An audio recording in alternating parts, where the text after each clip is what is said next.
Es un gusto volver a convocar a Carlos Leiva, quien es economista, licenciado en Economía Política de la UBA, con un posgrado en Econometría en Bélgica, exdirector de la carrera de Economía de la Universidad de Buenos Aires durante muchos años, profesor titular emérito de la UBA, ex subsecretario de Economía del ministro José Bergelbart, uno de los cargos que tuvo en el Estado y bueno, trabajando en ese momento tan especial, con todo un grupo de cultores del crecimiento económico, con distribución de los ingresos.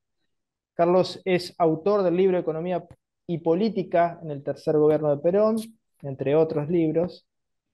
Y hoy lo convocamos para charlar sobre un problema, una temática que es estructural y que evidentemente está muy ligada al desarrollo productivo de las naciones, y es la seguridad social, específicamente el tema previsional. Hoy está en boga toda una corriente, de alguna manera, por así decirlo, fiscalista, ¿no? En el análisis de lo que es estrictamente la seguridad social. Sin embargo, nos debemos una mirada más abarcativa e integral que seguramente está relacionada, como viene escribiendo Carlos Leiva en sus notas, a propósito de ellas, muy recomendables, en El Economista, es un diario muy interesante.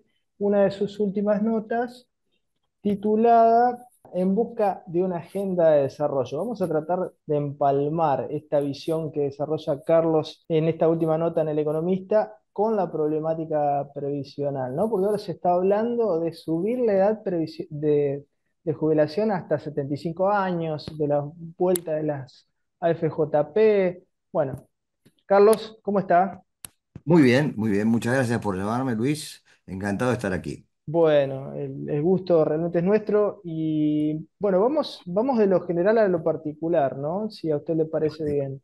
Bien, bien. ¿Cómo? Porque el tema previsional es un tema que está en debate en el mundo, pero también hay causas propias, endógenas, internas para analizarlo.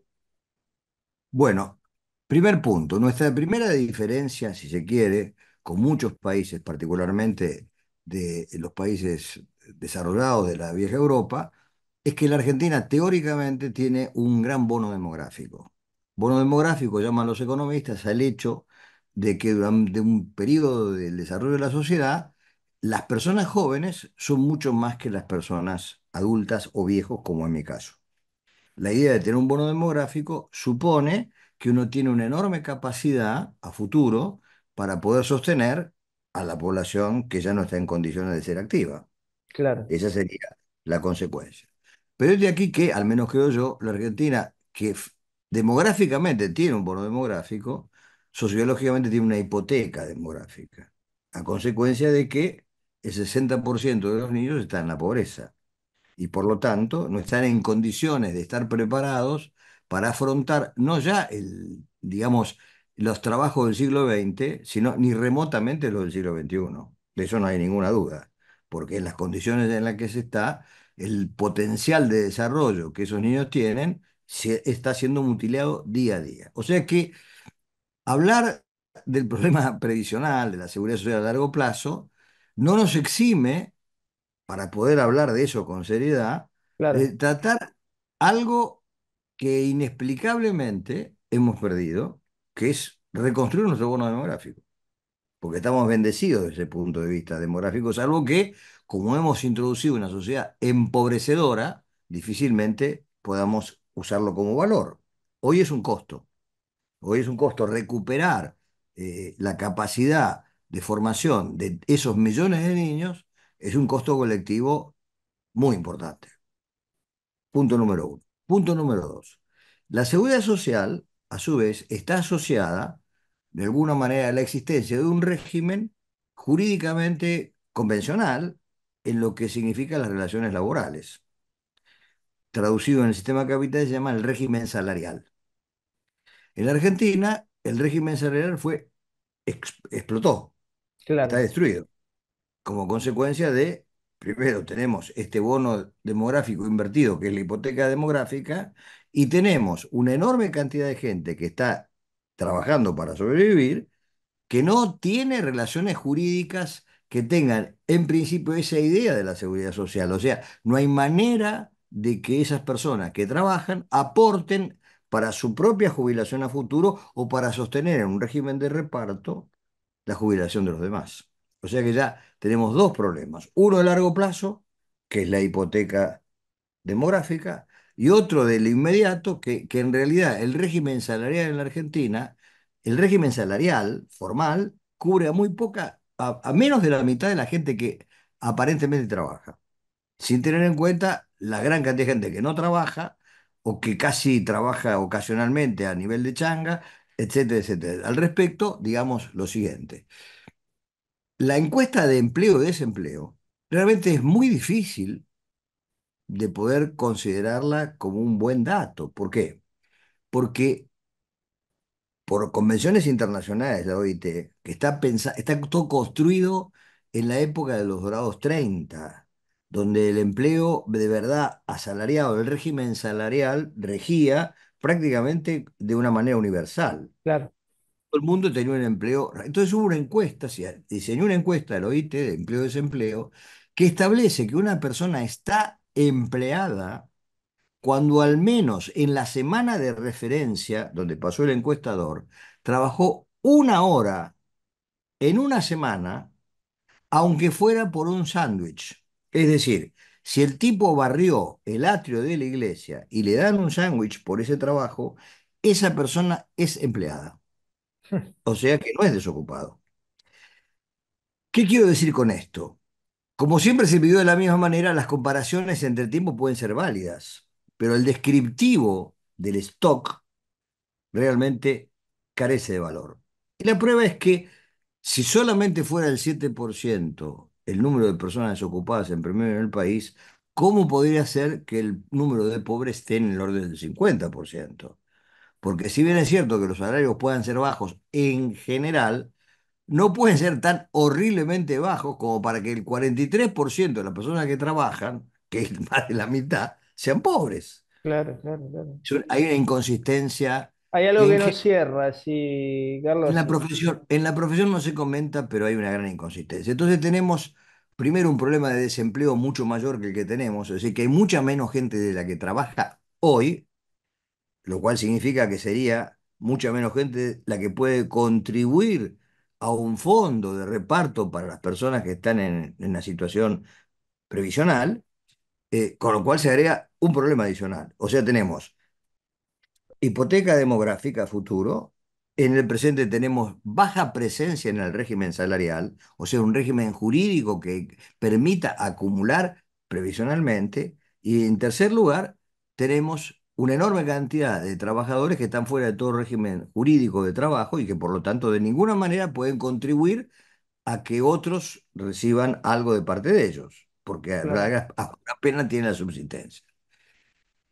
Hace mucho tiempo, muchos años, en 1963, hace un siglo, un subsecretario de Trabajo del gobierno de Arturo Illia, cuando las cargas sociales, no quiero equivocarme, pero es un número que recuerdo, yo era muy joven, pero lo tengo en la Es cabeza, el, 14, no pasaban del 14-15%, bueno, existían hoy acá. acá en la provincia de Santa Fe las cargas sociales tienen ese porcentaje, Carlos, y quieren ser modificadas. Bueno, deberían ser mucho más, pero En bueno. Córdoba es el 21%, por ejemplo.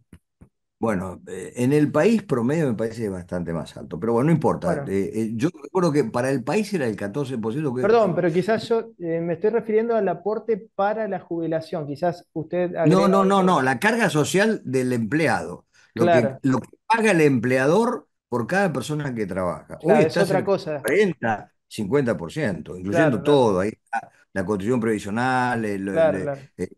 aportes de a las obras sociales de salud, en fin, un montón de cosas. Que es, Sí, sí, sí. esa parte que paga está en el costo del trabajo, pero que no es parte del ingreso salarial, que es muy grande.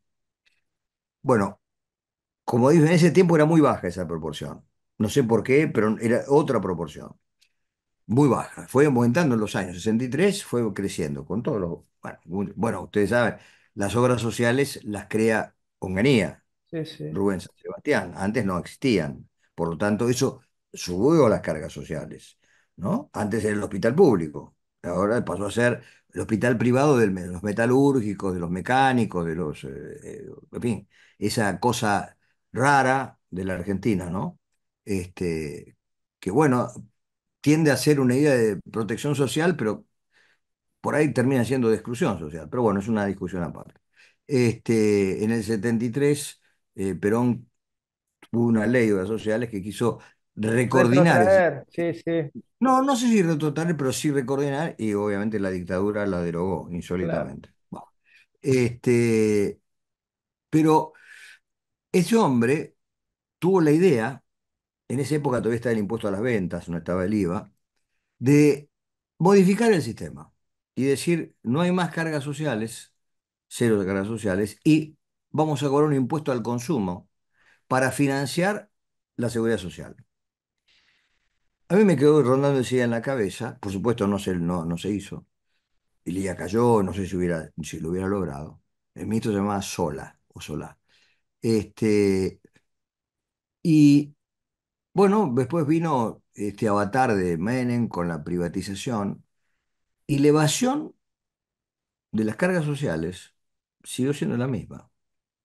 Y por supuesto, ahora que está restatizado, sigue siendo la misma. Es decir, hay una evasión descomunal, sea porque el trabajo es informal, sea porque el informal no se paga o por lo que fuere, pero lo real es que lo que uno podría calcular como aporte del trabajo realmente realizado en la Argentina a las cargas sociales no existe.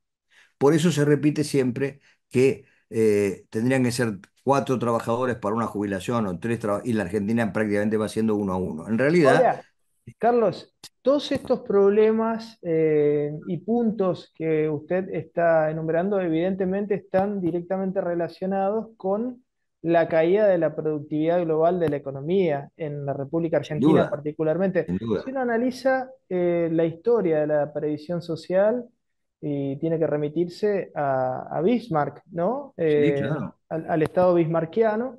Sí, sí. Bismarck era representante de un sector de los reinos entonces de Alemania que estaban muy desarrollados industrialmente. O sea, era un sistema que funcionaba muy bien con alta productividad. Está pensado Sí, desde sí, esa sí, bueno. lógica. Ahora, cuando cae la productividad global de la economía, y esto le pediría que lo explique para aquellos que no entienden el concepto, es evidente que se va a trasladar a una pauperización no solamente de los sistemas de seguridad social, sino de todas las inversiones estatales.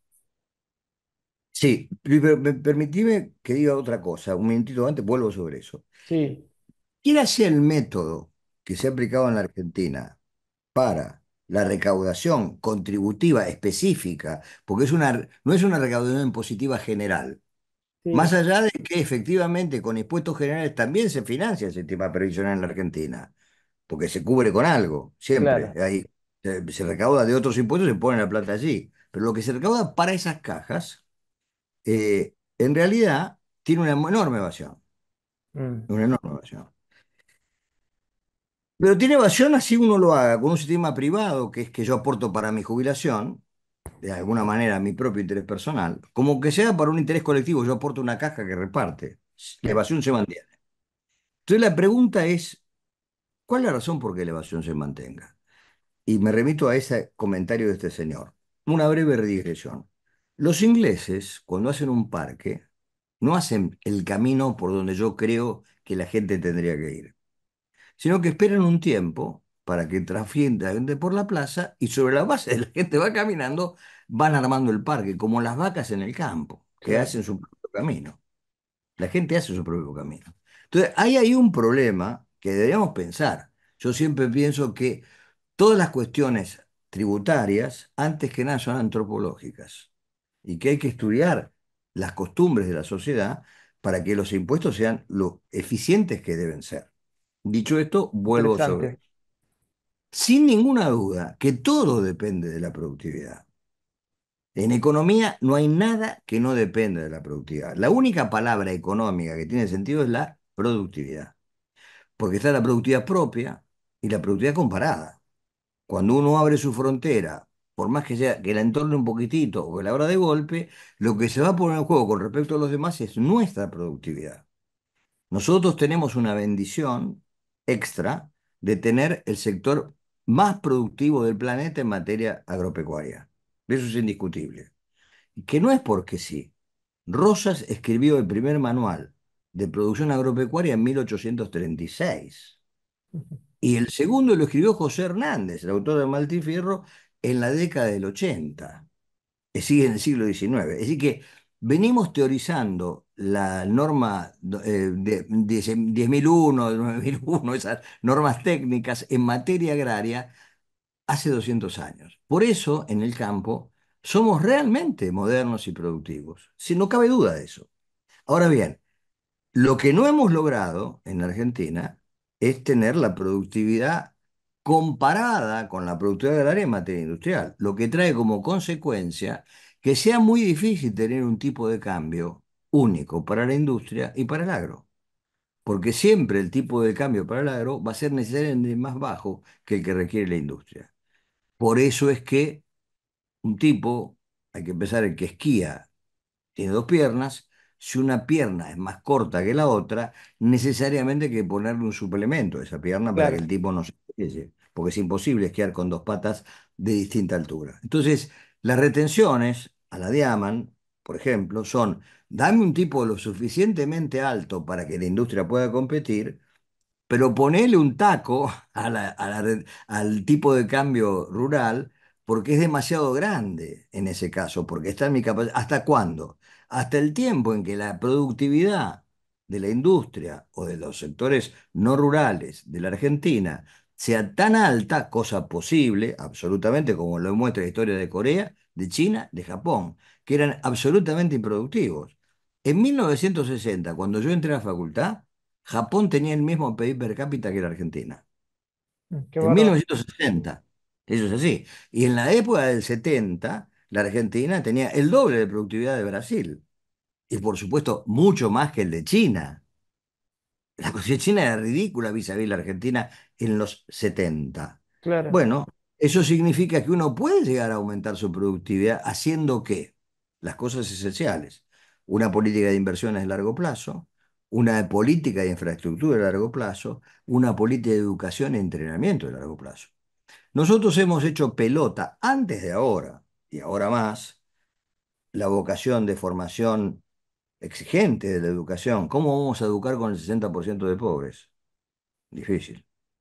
Por supuesto, la infraestructura se hace pelota hace años, porque no hay una decisión de construir infraestructura. Tuvimos un presidente que levantaron el tren, que tenía 100 años, 150 años de dominio. Tenemos el costo de transporte más alto del mundo, con un país inmenso y vacío, que necesita más que ningún otro, mucho transporte. Y por supuesto, la tasa de inversión en la Argentina es ridículamente baja, no solo desde el punto de vista de su productividad, sino desde el punto de vista de la generación de recursos. 420.000 millones de dólares están en el exterior, y parte de lo que no está en el exterior está hecho en miles de edificios, por ejemplo, de Puerto Madero, que están vacíos.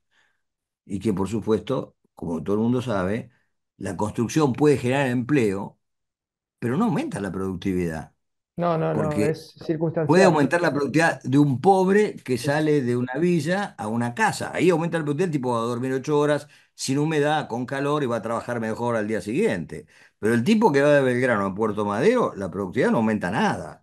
Y lo que se construye es Puerto Madero, no casas para que la gente salga de la villa. Es más, se guetifican las villas. Por ejemplo, Rodríguez Larreta logró lo imposible. Hizo un enorme gueto en Retiro, donde vive gente que todo el mundo sabe que son los pobres que viven ahí.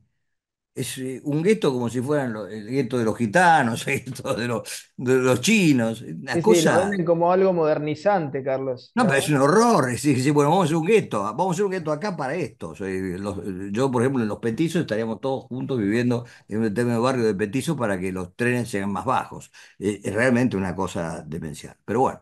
Eso habla de lo poco pensado que está todo. Pero volviendo a la seguridad social, el primer punto es que evidentemente la manera de cobrar está complicada y hay que repensarla.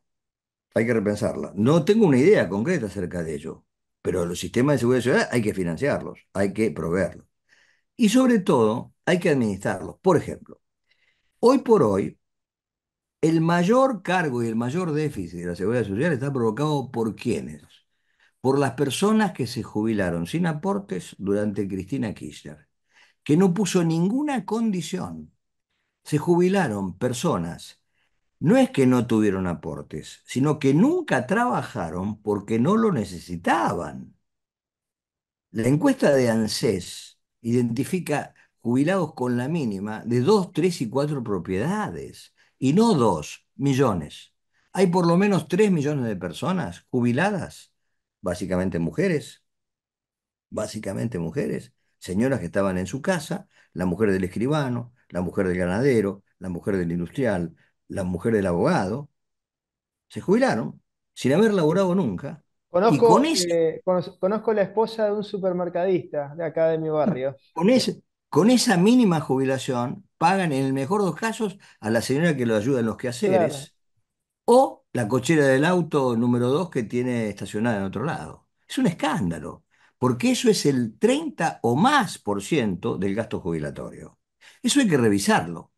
Cada vez que yo lo he intentado hacer, se lo propuse a varios gobiernos, me contestan con derechos adquiridos, como contesta el compañero Milei sobre Tierra del Fuego. No, no. Derechos adquiridos son, previamente tengo el derecho. Claro, tiene que haber una Pero legitimidad. pero yo no, ese derecho no lo tengo. Es Claro. como, naturalmente. Entonces, ¿cómo se puede lograr eso sin entrar en una violación de la estructura jurídica? Yo tengo una estrategia fácil, facilísima.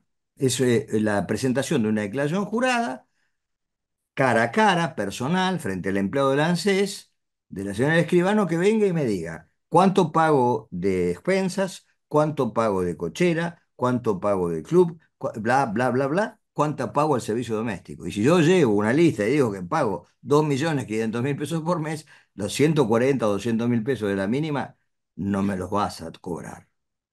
Yo le aseguro que no entra, con una campaña publicitaria se borran millones, con tal de no salir en el diario. Sin Pero hay que duda. hacerlo. Es una moralidad. Con eso, el problema fiscal que hoy tiene la Argentina en materia tributaria, no estoy en condiciones de decir ahora los números, pero lo hice en su momento, prácticamente eliminando los 700.000 tipos que tienen jubilaciones, como viene a denunciar el gobierno ahora, de discapacidades que son abusos. Hay gente que tiene aparatos para sordera y le dan discapacidad y puede estacionar su auto en la calle porque usa audífonos. Es como si yo usara anteojos y me obligaran a puedo estacionar en la calle porque dice discapacitado. Es demencial. Es totalmente loco. Eso ocurre en la Argentina. El abuso de la legislación, entre comillas, protectiva de los que tienen privilegios. Es el Estado mal entendido, Pero Carlos, pésimamente entendido. No, porque no, pero es el clientelismo conceptual. En definitiva, volviendo para atrás, es como una suerte de mega privatización a la Menem, que fue lo que se hizo con la política social. La política social no puede ser privatizada. Por más que Grabois sea un pibe buenísimo, que yo creo que lo es, no pienso lo mismo de Pérsico ni ninguno, pero sí de Grabois. Yo no veo que tenga sentido que sea él el que reparta la plata para la gente que la necesita. Cuando existe un sistema de tarjetas para que cualquier persona lo pueda tener, no hace falta que nadie. sí, sí, es Como la no tiene, tercerización, ¿no?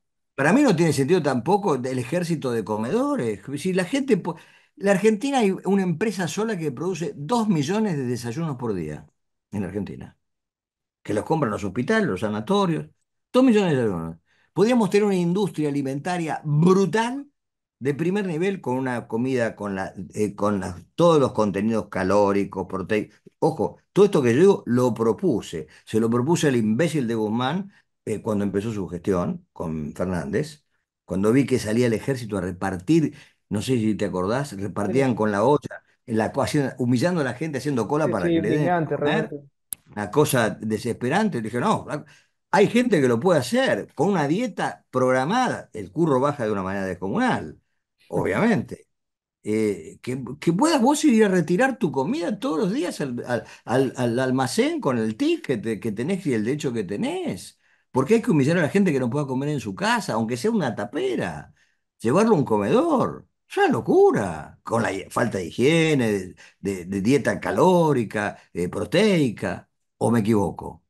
Es tan difícil hacer eso. Entonces, uno pasaría a tener una industria alimentaria brutal. Un país que produce 7 millones de raciones por día, o 8 por día, bueno, tiene una industria tecnológica del mundial Sí, y sí. puede o exportar, porque esas cosas se exportan.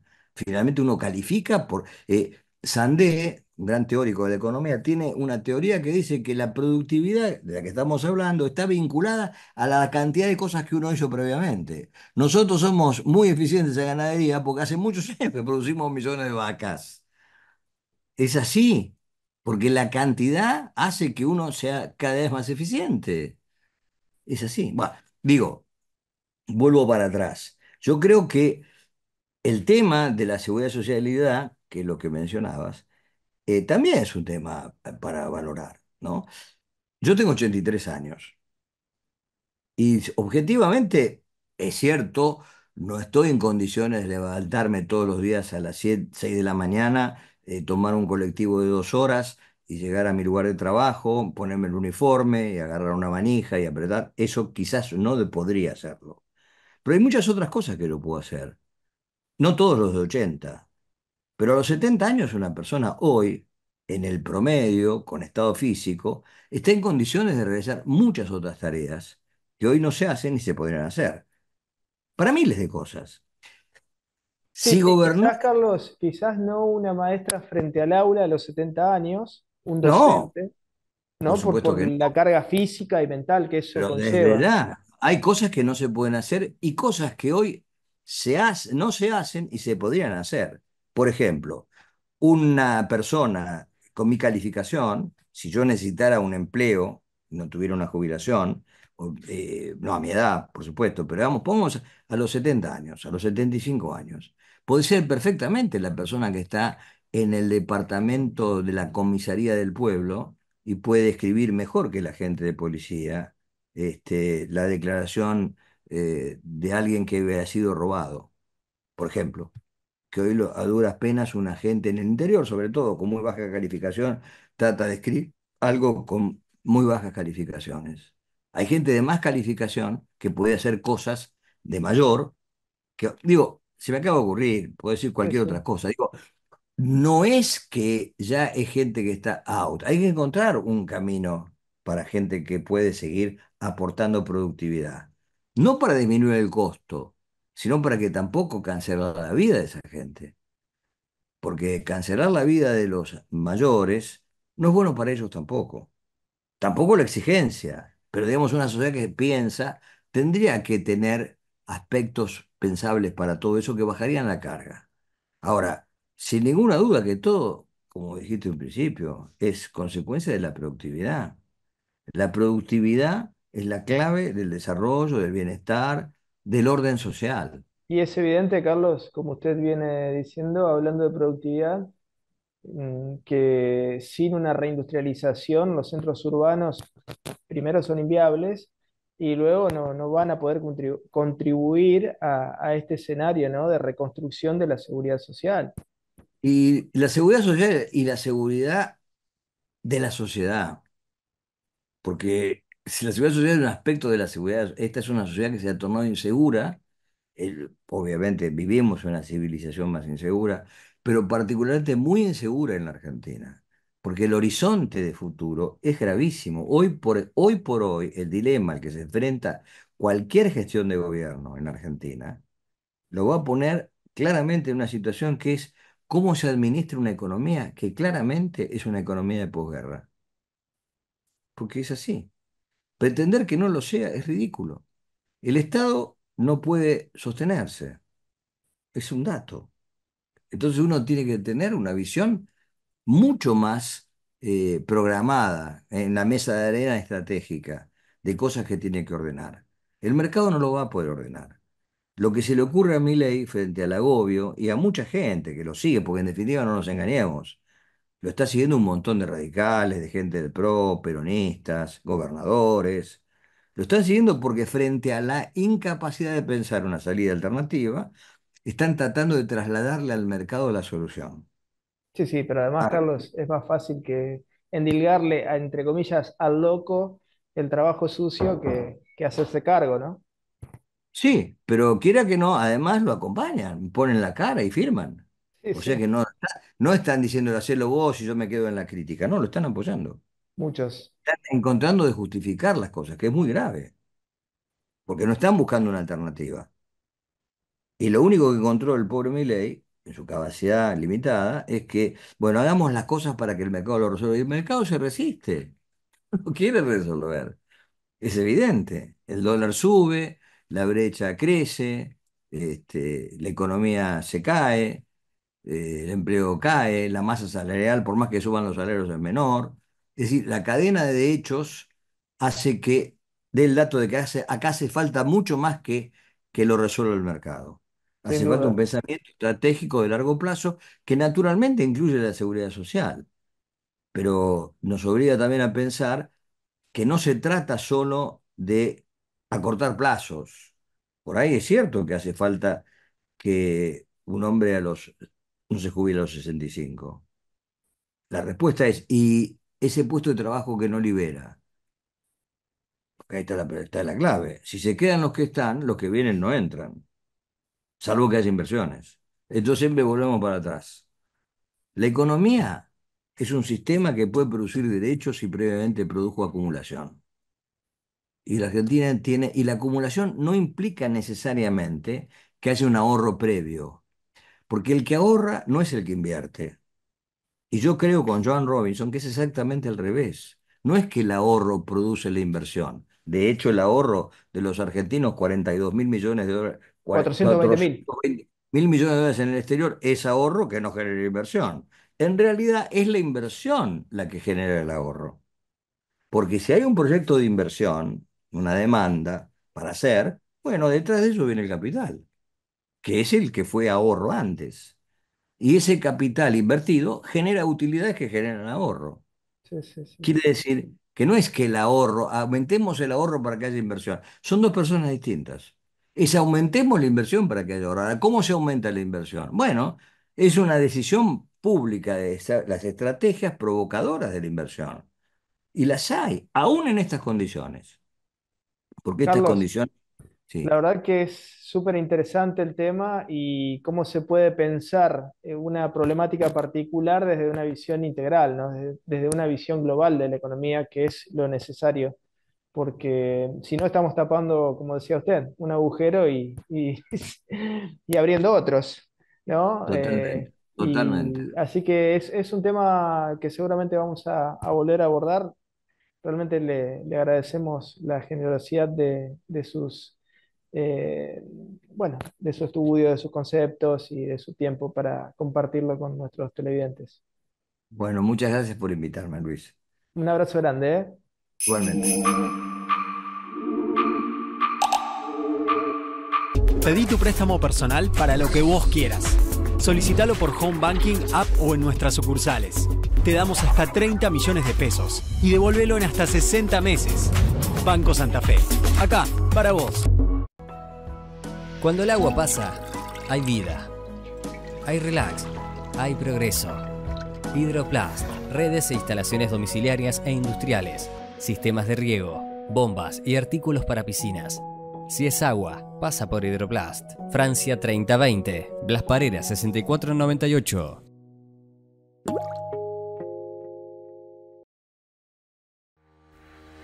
Consejo Municipal de Santa Fe, 150 años. El consejo de todas las voces.